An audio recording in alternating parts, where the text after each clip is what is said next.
Hello, I'm the Trek lad, arbiter of good Star Trek, and this is my review of Star Trek Generations. This is the first TNG-era movie written by Ronald D. Moore and Brannon Braga, directed by David Carson, and yeah, it's flawed. It's really flawed. Saying that though, I always have fun watching it. Whether you enjoy it will depend on how much you can overlook its problems, and trust me, there are plenty. The film, which is terrifyingly just turned 30 years old, hands the torch from one generation to the next as Captains Kirk and Picard defy space and time, teaming up to stop Malcolm McDowell's Dr. Soren, a mad scientist obsessed with reaching a strange energy ribbon and willing to kill millions to get there. I've got a soft spot for Generations.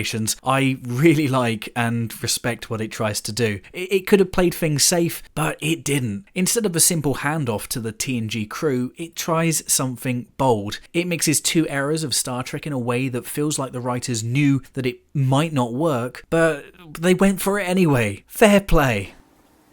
The Nexus concept, yeah, it's a mess. It's confusing, underexplained, and honestly feels more like magic than sci-fi. But it's also kind of interesting. The idea of a place where people live out their deepest desires is pretty cool, even if the execution doesn't quite work. Look, I'd much rather see a movie try something new and fail than stick to a boring formula, but that might just be me. The performances across the board are pretty great. Patrick Stewart is excellent as always, and takes on a much more emotional role here. Watching him grieve and think about his mortality and legacy and imagine the life he could have had is really powerful stuff. Shatner, in his last proper appearance as Kirk, feels like he's just along for the ride for the most part, but there are still some charm in his scenes, most of which kind of weirdly revolve around making scrambled egg for some reason.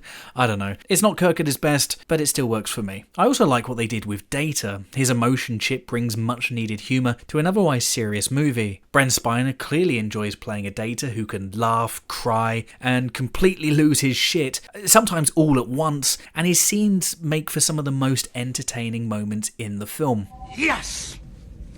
The villain, Dr. Soren, is okay. Malcolm McDowell, best known for films like A Clockwork Orange and Caligula, brings a fiery intensity to the role, but the character falls a bit flat. His motivation, getting back to his family, is something we can all sympathise with, but the way he seems to enjoy committing his many destructive acts ruins any chance of making him a more layered villain. It's a real shame. I loved McDowell's performance. He could have been a really great baddie, but unfortunately he just comes across as too one-dimensional. Visually, I think the movie still holds up. The lighting is darker and moodier, the upgraded sets feel more cinematic, and the frantic action scenes strike a good balance between practical and digital effects. For a 30-year-old movie, I think all this still looks really good. The music is another highlight. Dennis McCarthy's underrated score isn't anywhere near as iconic as Jerry Goldsmith or James Horner's, but I think it's still really good. The Next Generation theme is used well, and the Nexus theme has this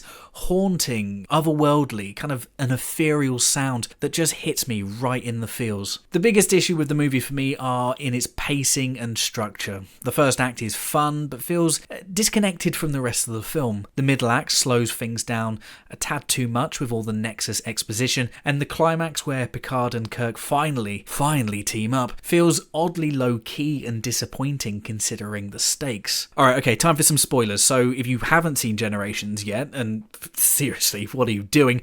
You can skip to this timestamp shown here on screen. Right, 3, 2, 1, let's warp into this. One thing I love about Generations is that it doesn't give fans what we want. It's willing to destroy things we love to push the story forward. It feels like the opposite of modern Star Trek. Picard's final season, for example, which is so focused on nostalgia that it feels stuck in the past. The loss of the Enterprise is tough to take, but I think Kirk's death is what really pushed fans over the edge. He doesn't go out in a blaze of glory, but I like this because it feels more real. Death isn't always heroic, and we rarely get the ability to choose how it happens. I think Shatner gets the memo. He plays his death with quiet dignity. His final words, delivered like he's seeing the afterlife as the real final frontier, are haunting and beautiful, and it gets me every single time. It's a great ending for the legendary captain and a reminder of Shatner's acting talent, which is sadly often overlooked. I like all this stuff because it moves Star Trek forward,